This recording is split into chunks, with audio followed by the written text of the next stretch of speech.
Thank you, Mr. Chairman. Thank you, Chairman Gordon and Ms. Giffords, for your leadership on the important issue of energy research, development, and deployment in the area of renewables. My amendment, offered with Mr. Teague of New Mexico and Mr. Cohen of Tennessee, simply requires that the Solar Energy Research, Development, and Demonstration Program and the Solar Technology Roadmap that are authorized in this bill include an emphasis on the development of solar technology that is water efficient. We know that some of the sunniest states in the country, like my state of Nevada, are also among the driest. So while I strongly believe we must make significant investments to expand solar energy development across the Southwest, I also believe that we must ensure that investments are made in research and development of new solar technologies that use less water. This point was brought out rather dramatically in a recent New York Times article entitled "Alternative Energy Projects Stumble on a Need for Water." In fact, depending on the technology, some solar plants can use more than 1 billion gallons of water a year for cooling. It was quoted in the article, when push comes to shove, water could therefore become the real throttle on renewable energy. This was a statement made by Michael Weber, an assistant professor at the University of Texas in Austin, who studies the relationship between energy and water.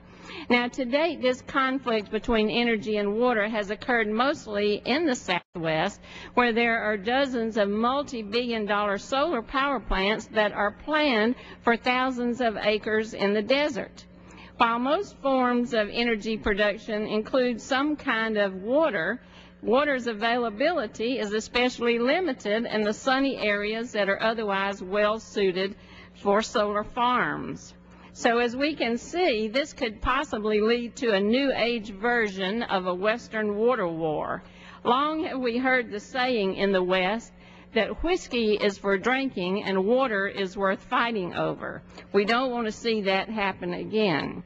And then furthermore, as we see more solar development spread across the country, it's likely that the water efficiency of solar technology will become a key concern, not just in the Southwest, but in areas that haven't historically dealt with water issues at this point, up until this point, I'm sorry.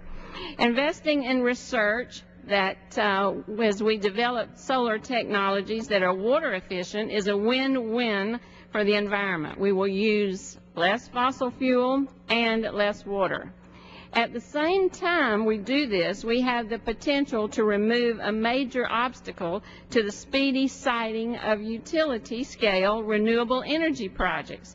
Those are occurring in states like mine, where water concerns can slow the permitting process dramatically.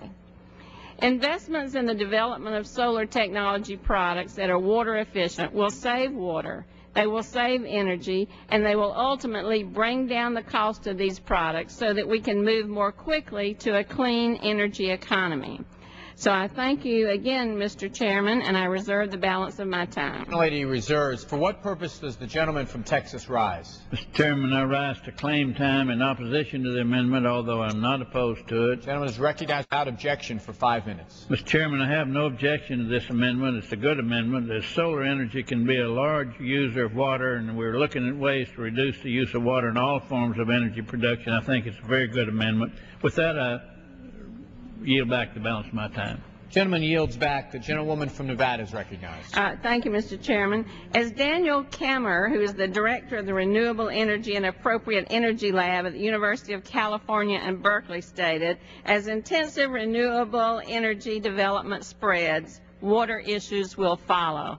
That's why I believe this amendment is an important addition. I want to thank Mr. Teague and Mr. Cohen for helping me with the amendment, and at this time I would yield to the chairman. I thank the gentlelady from Nevada. Certainly, as we have had various hearings in the Science and Technology Committee, we've determined very easily that there is a nexus between water and energy. In most cases, it takes water to make energy, and it takes energy to move water.